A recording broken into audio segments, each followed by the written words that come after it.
we're gonna be mixing up some SPI epoxy primer for the Caprice Lowrider project, so stay tuned. Maiden day, baby. Ooh-wee. All right, so if you guys didn't know, I own a few classic cars, and I have the 1968 Caprice is one of the cars we're working on right now. We have a hood in the front fenders of the car in the booth, but we're gonna show you how to mix SPI epoxy primer and get the best results with this epoxy primer. This is the SPI epoxy primer. This is a direct to metal primer. I use this on everything from A to Z, from the beginning to the end of my project, and I also put all my bodywork on top. This is a one-to-one.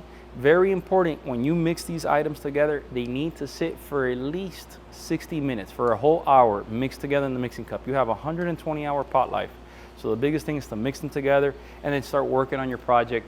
If maybe putting pre-cleaner on the project, masking up the project, making sure the project is ready to go.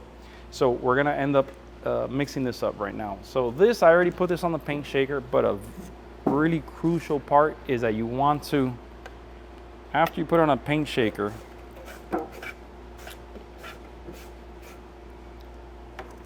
you want to make sure you put your mixing stick all the way into the product and make sure you have no pigment. If you notice, I put this in the bottom of the can. I'm scraping the bottom of the can. I'll show you here. Scraping all the edges. There's no lump. If I would have not mixed this properly and I would have taken out the paint stick, I would have had a big lump of product in the bottom. And that's an issue because that's telling you right there all your pigment is in the bottom and it's not mixed properly. So here, you want to make sure you don't have any clump of product here. I'm scraping the bottom of the can and we're perfect. This was on the shaker. I might have put this on the shaker maybe for 5 minutes, 5-10 minutes. And we made sure everything was mixed properly. So what I'm gonna end up doing here is I'm gonna come here, take this paint stick and put it here in my mixing cup. I'm gonna put the lid back onto this. Ooh. Always when you have nice clothes, you end up messing up your outfit. There never fails. I've ruined almost all my outfits. It's a messy job. So what I'm gonna end up doing is closing the paint can partially. I left a little section open. I'm gonna close this again. I'm gonna put this against my body and I'm gonna pour it out. I've been doing this for a while, but I can always make a mistake. I'm gonna put this right here, if you guys can see. Hold it. There we go. And I'm gonna pop it open and we're gonna mix.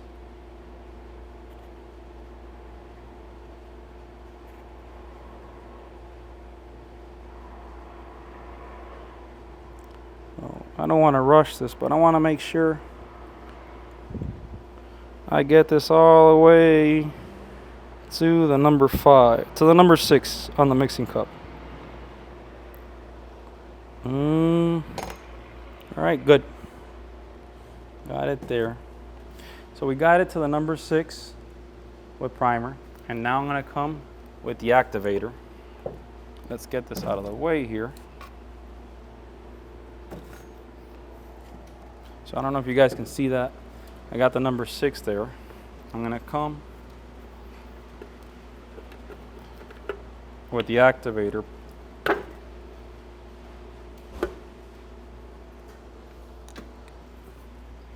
And I'm gonna take that to the other number 6. Notice how I'm pouring this out. Look how I have the can flipped.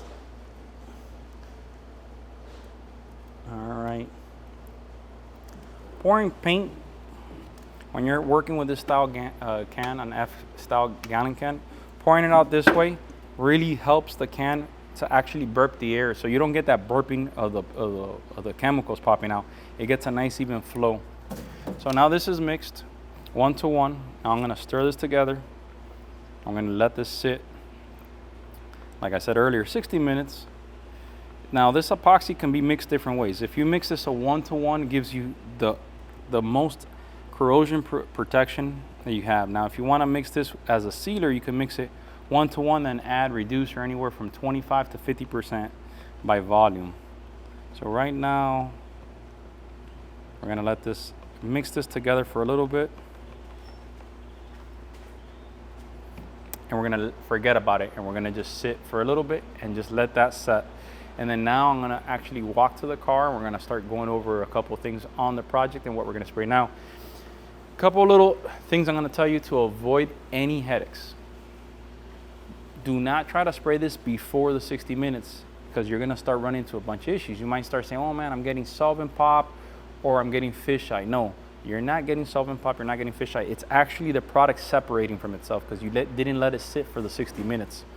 When you try to spray this too early, there's no isocyanide into this activator. It's a humidity moisture cured product. So you start spraying it and you're gonna start seeing this like weird fisheye effect, or if you have oil on the panel, that's not the case. It's actually the pigments separating from the activator and the resin. You need to let this sit for the 60 minutes. The longer the better, to be honest with you. But manufacturer recommends 60 minutes. But I noticed if I let it sit for a little longer, I get actually a better result with this product. So now it is 10:18. Now we're gonna let this sit. We're gonna come back every once in a while, stir it, but we're gonna start working on the project and telling you what we got so far going on with that.